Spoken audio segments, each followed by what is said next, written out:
भारत माता की वंदे वंदे। भारतीय जनता पक्षाचा हिमायतनगर नगर पंचायतीच्या निवडणुकीच्या भारतीय जनता पक्षाच्या प्रचारार्थ होणाऱ्या विशाल सभेला या ठिकाणी उपस्थित असलेले माझे सहकारी नांदेड उत्तरचे अध्यक्ष सन्मान्य किशोरभाऊ देशमुख, नगराध्यक्ष पदाचे उमेदवार डॉक्टर राजेंद्र वानखेडे, या ठिकाणी उपस्थित असलेले हिमायतनगर मंडळ अध्यक्ष गजानन चायल, डॉक्टर अंकुश देवसरकर, गिरीश जाधव, निवडणूक प्रभारी डॉक्टर प्रसाद डोंगरगावकर, गजानन तुप्तेवार, सुधाकर पाटील सोनारीकर, विपुल गंडेवाड, कल्याण सिंग ठाकूर, यलप्पा गुंडेवार, किशनराव वानखेडे, किशोर रायवार, कांतराव वाळके, हदगावचे तालुका भागवत देवसरकर, सचिन तांदळे, प्रभाकर मुदोळकर, आनंदराव भंडारे, ज्योतिताई चंदर बंदरकर, आशिष साकवान, मंगलेताई, सर्व भाजपाचे उमेदवार, आमचे सहकारी या ठिकाणी उपस्थित असलेल्या दर्शना शरद चायल, सुशीला नागेश डोडोळे, शिवकन्या परमेश्वर सातव, सोनूताई पोतारे, अनिल माने, इंदिरा मुधोळकर, आशिष सकवान, भारत डाके, रामेश्वर सूर्यवंशी, दुर्गेश मंडोजवार आणि तुमचा मी उमेदवार अशोक चव्हाण, या सर्वांचा उमेदवार मीच आहे, काळजी करू नका। मी या ठिकाणी आलेलो आहे माझ्या पक्षाचा, आपल्या पक्षाच्या प्रचारार्थ आणि आपल्या सर्वांच्या सेवेकरता आगामी काळामध्ये की नगरपंचायत की आपल्यासारख्या डॉक्टर साहेबांसारखा एक चांगला नवीन चेहरा, आपल्याला जो चेहरा दिलेला आहे, निष्कलंक काम करणारा आणि लोकांना हवा असणारा असा चेहरा आज आम्ही तुम्हाला अध्यक्षपदाकरता दिलेला। तुम्हाला माहित आहे की यांना आम्ही उमेदवार करायच्या अगोदर सगळे पक्ष यांना ओढत होते, शिवसेनेवाले ओढत होते, काँग्रेसवाले ओढत होते, इकडून आमदाराचा फोन, तिकडून खासदाराचा फोन, शेवटी माझा फोन। मी त्यांना सांगितलं माझ्या बरोबर, माझ्या पक्षाच्या बरोबर राहाल तर राष्ट्रीय नेतृत्व ते जगात मान्य आहे, त्या राष्ट्रीय नेतृत्वाचा तुम्हाला आशीर्वाद मिळेल, तुमच्या गावाला मिळेल आणि इथे देवेंद्र भाऊ, देवा भाऊ जे आपले मुख्यमंत्री आहेत त्यांचा आशीर्वाद आपल्याला लाभेल आणि आपल्या नगरीला काही कमी पडणार नाही। एवढं मजबूत नेतृत्व देशाला मिळत असताना तुम्ही कोण टप्प्यामध्ये ज्यांचं काही राहिलेलं नाही, अस्तित्व नाही, त्याच्या कुठे मागे राहिला। डॉक्टर साहेबांचा मी आभारी आहे, त्याची सुरुवात आहे, मला मान्य आहे, राजकारणातली सुरुवात आहे। राजकारणामध्ये येत असताना त्यांना घेणारे लोक खूप होते, पण त्यांनी निर्णय घेतला की भारतीय जनता पक्षाबरोबर राहायचं आणि म्हणून ते आज उमेदवार म्हणून या ठिकाणी आहेत। त्याचं सुस्वागतम, त्यांचं स्वागत मी करतो आपल्या सर्वांच्या वतीने। आपण त्यांना 100% आशीर्वाद द्याल अशा प्रकारची अपेक्षा या निमित्ताने मित्र मी करतो। सर्वात चांगला माणूस पाहिजे, नवीन चेहरा पाहिजे। लोक तेच पाहून सुद्धा कंटाळले की बघ चांगला माणूस जर मिळाला तर काही वाईट आहे, आणि ते आपल्याकडे आल्यानंतर मग टीका सुरू झाली त्यांच्यावर, म्हणजे येईपर्यंत ते हवे होते आणि आमच्याकडे आले की टीका सुरू झाली। कुठलं राजकारण आहे? त्याला सांगणारे लोक आता म्हणतात मी डॉक्टरची व्यवसाय करतो, चांगला कर, कशाला आला इकडे आमच्याकडे, आमच्या क्षेत्रात कशाला आला, अशी टीका करणारी मंडळी सुद्धा ते सांगत होते मला, कोणी कोणी काय काय फोन केले काय म्हणतो. मला सांगा, राजकारण सुद्धा चांगली माणसं पाहिजे. चांगला क्षेत्रातला माणूस जर आपल्याकडे आला, एक दूरदृष्टी आहे, शिकलेला माणूस आहे, आज पेशंटची सेवा करता करता सुरुवात हिमायतनगरची सेवा करण्याची संधी त्याला मिळत आहे. तुम्ही दिली 100% चांगलं काम करू, 100%. आणि मग याच कचरा कोंडीमध्ये आपण फिरत राहिलो, नको त्या माणसाला आपण नेतृत्व देत राहिलो, तर हिमायतनगरकरांनी पुढचा विचार 5 वर्षाचा काय करायचा. अहो, ज्यांनी काहीच मागच्या कालावधीमध्ये केलं नाही, या गावामध्ये अनेक आश्वासनं दिली, ज्या गावामध्ये अनेक त्या ठिकाणी आम्ही अमुक अनेक जाहीरनामा गेल्या 20-25 वर्षात पाहिले. डॉक्टर साहेबांचा पहिला जाहीरनामा आहे, भाजपच्या वतीने निवडून लढत असताना पूर्ण मोकळीक दिली, म्हणून तुम्ही निर्णय घ्या, या गावाच्या लोकांच्या अपेक्षा तुमच्याकडून आहे, पण तुम्ही म्हणाल की ताकद तुम्हाला मी द्यायला तयार आहोत, पण तुम्ही आता पुढे जा. मला खात्री आहे, ज्या माणसाच्या बद्दल आत्मीयता आहे, लोकांच्या मनामध्ये एक नवीन चेहरा अपेक्षित होता, तो हिमायतनगरला सुदैवाने आज भाजपाला मिळालेला आहे. आणि म्हणून माझी हात जोडून विनंती आहे की अशा माणसाला ना उमेद करू नका, अशा माणसाला संधी आपण द्या. असं नेतृत्व आपल्याला मिळणार नाही. एक चांगली सुरुवात आहे, कोडी पाटी आहे का काही विरोध बोलण्यासारखं, त्यांच्या बाबतीमध्ये काही उलट सुलट विरोध बोलण्यासारखं आहे का. कोडी पाटी आहे, काम करण्याची शक्ती आहे, इच्छाशक्ती आहे. आणि म्हणून मला वाटतंय वानखेडे सारखा हा वानखेडे आणि तो वानखेडे फरक आहे बरं. सगळेच वानखेडे सारखे नसतात. हा वानखेडे तुमच्यामध्ये राहणारा, तुमची सेवा तुम्ही अनुभव घेतला, डॉक्टर म्हणून उत्तम काम केलेलं आहे. आता हिमायतनगरचं मेजर ऑपरेशन, एवढ्या वर्षाची जी काही घाण आहे, ती घाण आता साफसफाई करण्याची वेळ आली असेल, ऑपरेशन करणारा सुद्धा निष्णात डॉक्टर पाहिजे. आणि वानखेडेच्या रूपाने निष्णात डॉक्टर तुम्हाला मिळालेला आहे, की 100% मी तुम्हाला ग्वाही देऊ इच्छितो, माझी गॅरंटी आहे. बाबतीत मला सांगितलं, बरीच चर्चा झाली, यांनी धोका दिला, तोनी धोका दिला. मला माहिती की भाजपची सुरुवात या भागात आहे, मी मान्य करतो, काय हरकत नाही, मी मान्य करतो, भाजपची सुरुवात या भागामध्ये आहे. काही कारणास्तव भाजप या क्षेत्रामध्ये या भागामध्ये येऊ शकत नाही, मान्य नाही, पण चांगली सुरुवात करूया ना आपण. कुठे उशीर झालाय, कुठे उशीर झालाय. ज्या पक्षाने देशाला नेतृत्व, आपल्या देशाचे पंतप्रधान मोदी साहेब तिसरी टर्म आहे, लागोपाठ पंडित जवाहरलाल नेहरू नंतर तिसरी वाढ पंतप्रधानांचा मान मिळण्याचा कोणाला संधी मिळाली असेल तर नरेंद्र मोदी साहेबांना या देशाच्या जनतेने दिलेले आहे. आणि 15 वर्ष देशाचं पंतप्रधान होणं सोपी गोष्ट नाही आहे. संपूर्ण देशामधून समर्थन मिळत आहे.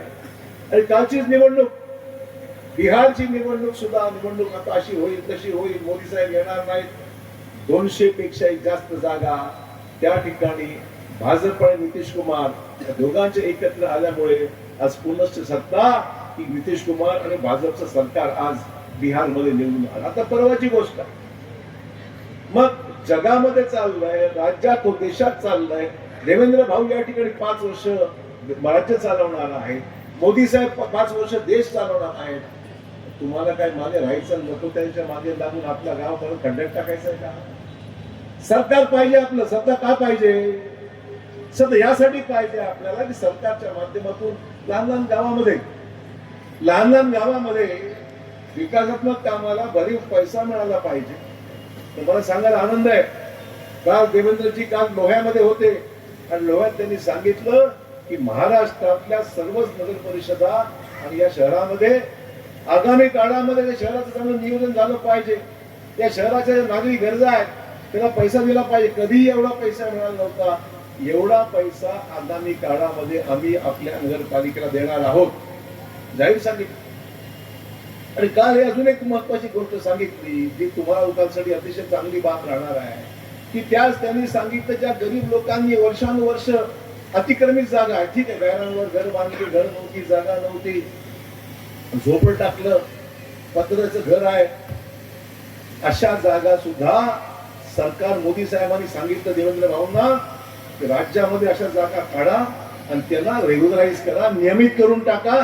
कायमचं घर त्यांच्या मालकीचं झालं पाहिजे, कायमचं घर त्यांच्या मालकीचं झालं पाहिजे, जागा त्यांच्या नावावर करा. अनेक लोक मला भेटतात, साहेब आम्हाला काही घरकुलं मिळत नाहीत, शासनाची योजना मिळत नाही, सरकारच्या नवीन योजना ज्या येतात त्या आम्हाला मिळतात, आम्ही अतिक्रमित, आम्ही मालकीचं आमचं घर नाहीये, जागा आमच्या मालकीची नाहीये. गोष्ट खरी आहे. काल मुख्यमंत्र्यांनी स्पष्ट सांगितलं की आम्ही अशा अतिक्रमित जागा सुद्धा नियमित करणार आहोत, तुमच्या नावावर तुमची जागा आता आगामी काळामध्ये करणार आहोत. हा निर्णय फार मोठा क्रांतिकारी निर्णय आहे. यावर्षी महाराष्ट्राच्या हिस्स्याला प्रधानमंत्री आवास योजनेमध्ये 20 लाख घर मंजूर झाली. 20 लाख एवढे पैसे कधी मिळत नव्हते, एवढी घरकुलं कधी मंजूर होत नव्हती. गावामध्ये कुठे एक घर, 2 घर, 3 घरच्या पुढे जात नव्हते. आज महाराष्ट्रामध्ये केंद्र सरकारकडून 20 लाख घरं मंजूर झालेली आहेत. आपण बघाल की आपल्या खेड्यापाड्यामध्ये आणि शहरामध्ये सुद्धा ज्या ठिकाणी वेटिंग लिस्ट होती, खूप मोठ्या प्रमाणावर मागणी होती, ती आता मागणी पूर्ण होऊन जाईल आणि तुम्हाला थांबायची गरज पडणार नाही. एवढा क्रांतिकारी निर्णय मोदी साहेबांनी घेतला आणि त्याचा फायदा गोरगरीब माणसाला, सामान्य माणूस तो प्रतीक्षेत होता की मला घर मिळेल, मला स्वतःच्या मालकीचं घर मिळेल, पैसे 2.5-3 लाख रुपये मिळतील, त्यातून घर बांधता येईल. एवढा क्रांतिकारी निर्णय, एवढा मोठा निर्णय आपल्याला देशाच्या पंतप्रधानांनी दिला, मुख्यमंत्री देवेंद्र फडणवीस साहेबांनी दिला. दूरदृष्टी आहे, काही काम करायची इच्छाशक्ती आहे. मी भाषण ऐकत राहतो, रोज पेपर वाचत राहतो. मला सांगा, फक्त शिवाय देण्याचाच कार्यक्रम आहे का? मला फक्त एवढंच विचारायचं आहे, शिवाय. आणि मी ते पाहतोय की अशोक चव्हाणाचं नाव घेतल्याशिवाय यांना झोपच येत नाही, अशा प्रकारची परिस्थिती. मला समजेल काय वाईट केलं बाबा यांचं. चिखलीगड बॉम्ब मारतो, वानखेडे बॉम्ब मारतो, आता हे सुरू झाले. कशामुळे बाबा? मी काय तुमचं वाईट केलंय काय? पण त्यांना मी माझं नाव घेतल्याशिवाय झोप येत नाही. आणि माझं त्यांना वाटतं समज आहे, त्यांचा समज आहे की सर्व विरोधक एकत्र आणले तर त्याप्रमाणे यांचा आम्ही सफाया करू, अशा प्रकारची स्वप्न हे सहकारी आमचे विरोधक करत आहेत. युतीमध्ये आहेत, पण जिल्ह्यात एवढी वाईट पद्धतीचा प्रचार, खालच्या पद्धतीचा. मला सांगा, अशोक चव्हाणाला विरोध केला, मग तुमची मतदान देणार आहेत का तुम्ही? त्यांना देणार आहात का? मला शिवाय दिल्या मग तुमची मत त्यांना मिळणार आहेत का? मत द्यायची असतील तर कर्तृत्वावर द्या, कामावर द्या. काम जे केलं त्याला अनुसरून द्या. आणि खोटं बोलायचं कारण काय? मला सांगा, तुमच्याकडे शिवसेनेची युती व्हावी म्हणून आमदार बाबूरावचा प्रस्ताव आला, चांगली गोष्ट आले. ते माझ्याकडे चर्चा केली. मी म्हणलं बाबा ठीक आहे, हातगावचा नगरसेवक तुमचा करा, हिमायतनगरचा आमचा करा. काही नगरसेवक इकडे आम्हाला द्या, काही नगरसेवक तुम्ही तिकडे घ्या. ठीक आहे सांगतो म्हणले. 5-6 दिवस आलेच नाहीत. शेवटची तारीख पण सर आदल्या दिवशी आले नाहीत. म्हणलं फॉर्म भरून टाका, काय करणार? शेवट आणि आमच्या आमचा अध्यक्षाचा उमेदवार पळून न्यायचा प्रयत्न केला. अध्यक्ष पक्के होऊन राहिले, तिकडचे माणसं पळून गेले, कुठे हातगावचे. इकडचा माणसा प्रयत्न झाला. म्हणजे भाजपचे उमेदवार सुद्धा पळून नेण्याचा प्रयत्न होत असेल तर मित्र आम्ही गपचूप बसायचं का? काय चूक आहे आमची? जाहीरपणे बोलतो, विटनेस आहे. ते सगळे आमचे सहकारी किशोर देशमुखांना विचारा, ते मला या सगळे चायनला विचारा, ही सगळी मंडळी विटनेस आहे यावर. मी काही एकटा बोलत नाही. आमच्या युतीची भाषा करायची, आमच्या लोकांना बोलवायचं, आमच्या लोकांना सांगायचं आज करू, उद्या करू, परवा करू, 4 दिवस घालवायचे आणि शेवटी आमचेच उमेदवार पळून न्यायचे, आमच्या अध्यक्षपदाचाही उमेदवार न्यायचे. हे जर असेल मग न केलेली बरी.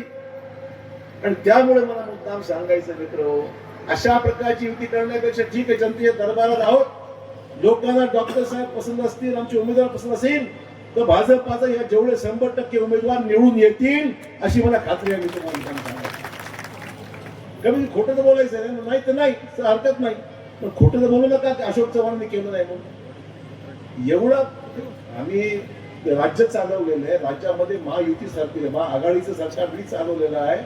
एकेकाळी 3-4 पक्ष घेऊन मी चाललेलो आहे.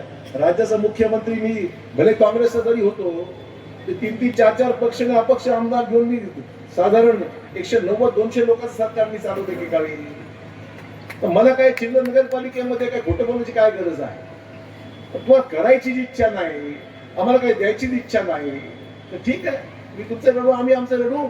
जनतेची दरबारामध्ये आम्ही आलेलो आहोत आणि जनता आमच्याबरोबर 100% राहणार आहे. तर तुम्हाला आमच्याबरोबर युती करायची गरज काय पडली? तर तुम्हाला आमची इच्छा संपवायचीच होती. तर भाजप हा काय राष्ट्रीय पक्ष आहे, तुम्ही संपवण्याचा प्रयत्न जरी केला तर आम्ही संपणार नाही, हे मला मुद्दाम सांगितलं पाहिजे. मी तो हे फक्त खुलासा यासाठी करत आहे, मी खुलासा यासाठी करत आहे की तुम्हाला खरं काय ते कळलं पाहिजे. आम्हाला काही व्यक्तिगत भांडण आहे कोणाशी, व्यक्तिगत नाही का, पण म्हणून मी माझ्या सहकारी मित्र या सगळ्यांच्या प्रचारात आलो मुद्दाम की तुम्ही चिंता करू नका, अशोक चव्हाण व्यक्तिशः तुमच्या बरोबर आहे, पक्षाबरोबर आहे, पूर्णपणे निवडून आणण्याकरता प्रयत्नांची पराकाष्ठा आम्ही केल्याशिवाय राहणार नाही, मला मुद्दाम सांगितलं पाहिजे. मित्र, शिवसेनेची मंत्र्यांची फौज उतरवली आहे, हरकत नाही, फक्त आम्ही उतरवली, त्यांनी उतरवली. आमचे मुख्यमंत्री येऊन गेले, त्यांचे उपमुख्यमंत्री येऊन गेले, आज मंत्री फिरतात महाराष्ट्रात तुमच्या शिवसेनेचे. तर असे बेछूट आरोप करत आहे ते फक्त मला थोडासा उत्तर, मला कोणाच्या व्यक्तिगत टीका करायची नाही, पण ते जे बोलले त्याला खरं तर सांगावं लागेल ना. आता मुदखेडमध्ये सभा झाली, आमचे गुलाबराव त्या ठिकाणी आले, पाणी पुरवठा मंत्री, आणि ते म्हणाले की पाणी पुरवठा या ठिकाणी मुदखेडला पाणी गढूळ मिळतंय, अमुक मिळतंय, खराब मिळतंय, पाणी पुरवठा योजना अशी अशी आहे. मला गुलाबराव पाटलांना हात जोडून विनंती करायची आहे, गुलाबरावजी, मागच्याही सरकारमध्ये, उद्धव ठाकरे सरकारमध्ये तुम्ही पाणी पुरवठा मंत्री होता, आजही पाणी पुरवठा मंत्री आहात. महाराष्ट्र जाऊ द्या, नांदेड जिल्ह्यामधल्या ग्रामीण जल जीवन मिशनचं एक तरी काम पूर्ण झालंय का? मला सांगावं, एक तरी झालंय का? खेड्यापाड्यातील लोक अजूनही घागरी घेऊन फिरतायत, कारण की तुमच्या जल जीवनची कामं अर्धवट पडली आहेत. तुम्ही निवडणुकीला आता तर 4 वर्ष तुम्ही फिरला असता, या ग्रामीण भागात नळ पाणी पुरवठ्याला पैसे दिले असते, आजपर्यंत वॉटर ग्रिडचं काम होऊन गेलं असतं, आज पण ग्रामीण भागात पाणी पुरवठा योजना पूर्ण झाल्या असत्या. अरे मोदी साहेबांचा पैसा आहे, केंद्र सरकारने दिलेला पैसा आहे, तो सुद्धा महाराष्ट्रामध्ये पूर्ण, मी तर नांदेडची गोष्ट करते, आता पूर्ण महाराष्ट्राची गोष्ट करतोय. पूर्ण संसदेमध्ये चर्चा होते, महाराष्ट्राच्या विधानसभेमध्ये चर्चा होते की या योजना तुमच्या मंत्रिमंडळामध्ये तुम्ही मंत्री असल्यापर्यंत का पूर्ण होत नाही. माझी हात जोडून विनंती आहे, इलेक्शन झाल्यावर तरी वापस जा आणि आमच्या योजना पूर्ण करून द्या, ही माझी हात जोडून विनंती तुम्हाला. आता तरी खरं बोला.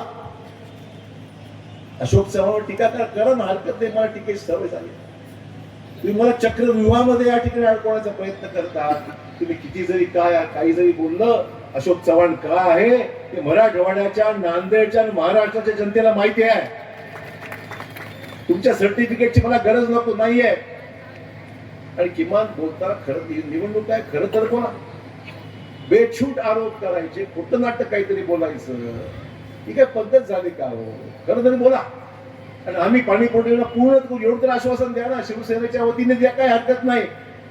पण जल जीवन मिशनची कामं तरी मराठवाड्यात, नांदेड जिल्ह्यामध्ये तरी पूर्ण करा, वॉटर ग्रिडचं काम पूर्ण करा, अशी हात जोडून विनंती आहे तुम्हाला.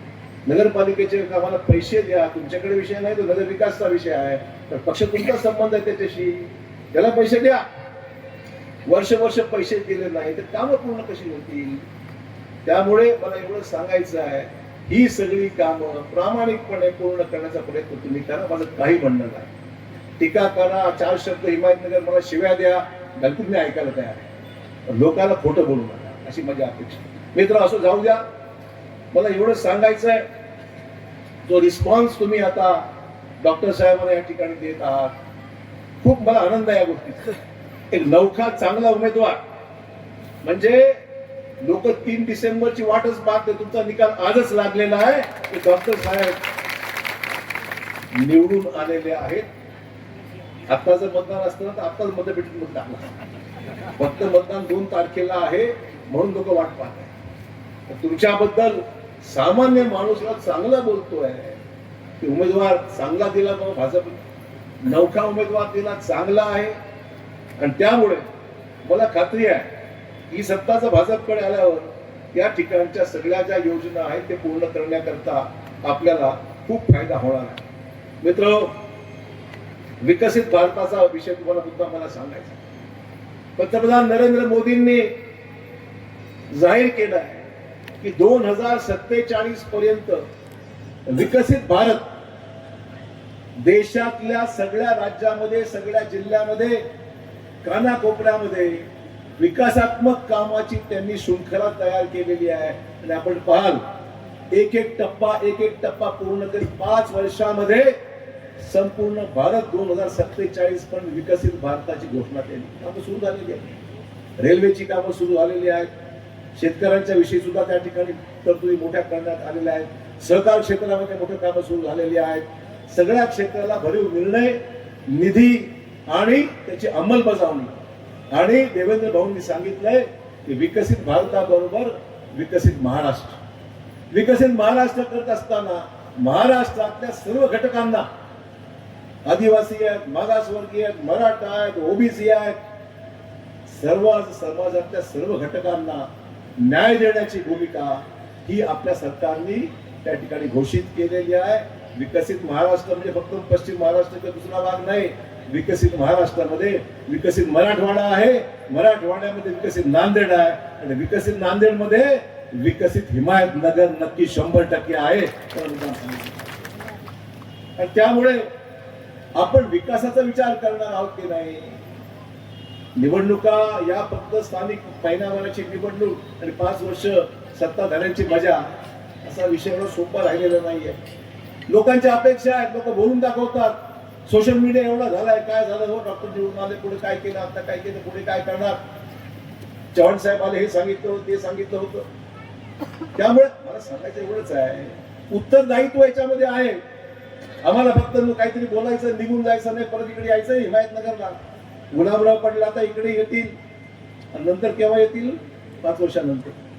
आम्हाला रोज यायचंय इकडे, आम्हाला रोज यायचंय. हेमंत पाटील त्यांच्याबरोबर येतील. किती वर्षानंतर हिंमत पाटील येऊ लागले हो इकडे.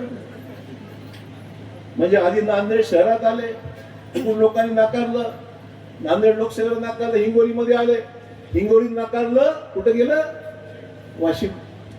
आता पुढचं माहित आहे, वाशिमहून अजून पुढे झालं तुम्हाला माहिती. म्हणजे सर्व राज्य फिरणारा आमचा हा सहकारी मित्र आहे.